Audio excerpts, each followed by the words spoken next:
Hello and welcome to another modelling video. This is Alan from the Makona Man at YouTube with another Gundam model review. We are going back to an old vintage kit, a 1 to 220 scale Messala from Zeta Gundam.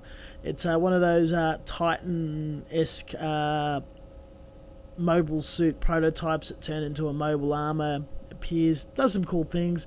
Very interesting design, very unusual and hard to work with kit at a very affordable 400 yen. So we are greeted with 4 sheets of runners and 1 sheet of polycaps, fairly colourful instructions, nice bit of drawing, explanations, and the instructions are clear enough in explaining what we're doing. Even though it is on the vintage side, it's not true vintage as it was a slightly later release. I probably think closer to the 90s. Now it does go together and behave a lot like a 80s kit. Now you're going to have to be gluing a lot of parts together, exposed to a very nasty seam line, which will require a bit of super glue, putty and sanding, and then you overlap the next set of parts. Probably not the best idea to follow the instructions in a chronological order, but look at what are the first components that need to be glued together and treated. Then you snap the second set so you allow for that swivel or articulated motion. Deal with the seam and sand on that later. And the next day you do the final piece or the very next piece that requires articulation or swiveling. This can be quite tedious and take a very long time, but the reward of having a fault-free and very neat model is quite worthwhile. This is the sort of thing you may have 2 or 3 projects on the go at once. Now, not quite for the faint-hearted. We've got these added problems with a 80s era kit. The next step is this model has been scaled down and it's quite small with quite a bit of detail. So being very neat about these seam lines can be a bit troublesome. Maybe look into applying putty on seam lines for fine detail video, which I have somewhere out there. It involves putting 2 sets of masking tape of the seam, ram some putty on top of it. Once dry, lift while it's still in the putty state, and you prevent flooding any of the detail. Now unfortunately, one of the biggest problems with this kit, you can start seeing it in the pictures here, is there's a lot of articulation in very tight joints of thin styrene rods or beams.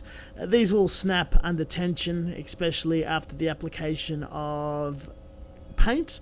It's probably recommended to put it in a pose that you like, super glue it nice and hard into position, have it in a few parts, paint it, attach it together. Having a kit that is playable and articulated and painted is a bit of a pipe dream. Not too possible. I had to be quite fiddly with gluing a few parts on afterwards. Now, with all of that done and it's snapped together and it's finished and we've got all the imperfections filled, the detail is quite charming. It's very thick, kind of chunky. It's more on the level of a toy than a model kit. Though it is something you won't necessarily come across too often. A very good wargaming scale item. Pity that the 220 scale thing is not really a thing anymore. All the parts were mounted on skewers and primed in automotive primer out of a rattle can, nice and thick, almost of a putty consistency to get rid of any imperfections and fill any tiny gaps left in the seams. Before that was done, some of the details were removed from sanding or too shallow, raised details, squares.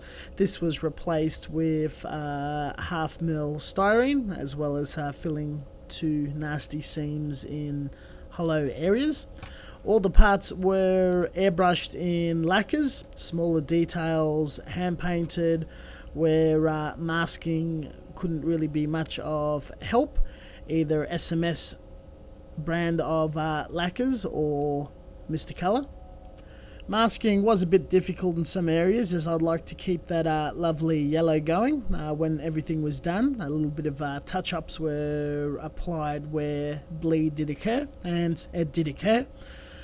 Extra shading was done for further detail, followed by a few gloss coats, a matte coats by SMS, all for protection and finish, and the final touch up of a black sludge wash to get into all those panels and detail and bring definition and life to this model. The mono eye was painted pink.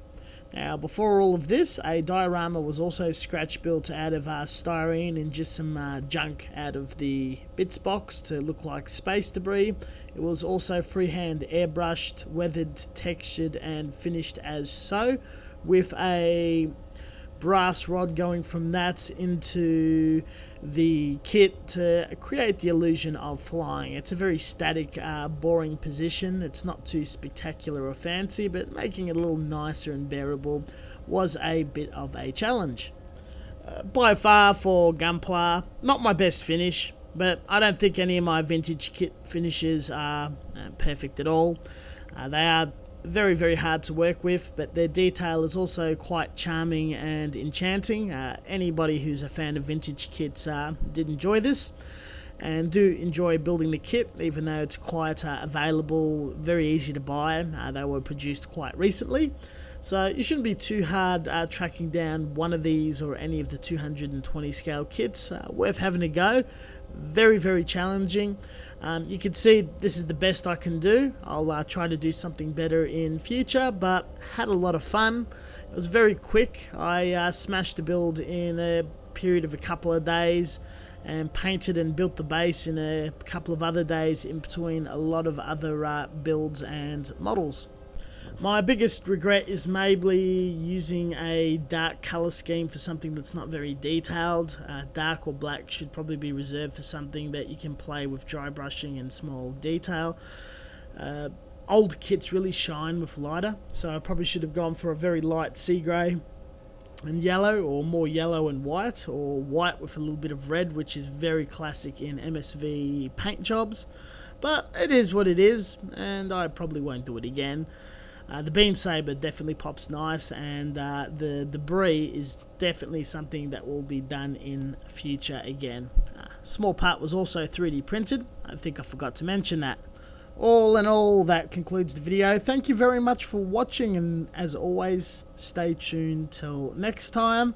We do have a lot of content passing this channel between either 1 to 2 days a week, including tutorials, reviews and other informative content regarding to the hobby and building, finishing, painting models. I'm interactive on the comment section. Ask me a question and I will always answer it if that is the nature of the comment. Check out the links below in the description bar. Some cool things happen on Facebook, very recent builds and whatnot, events and more resources as always. Happy modeling, see you later and catch you next time.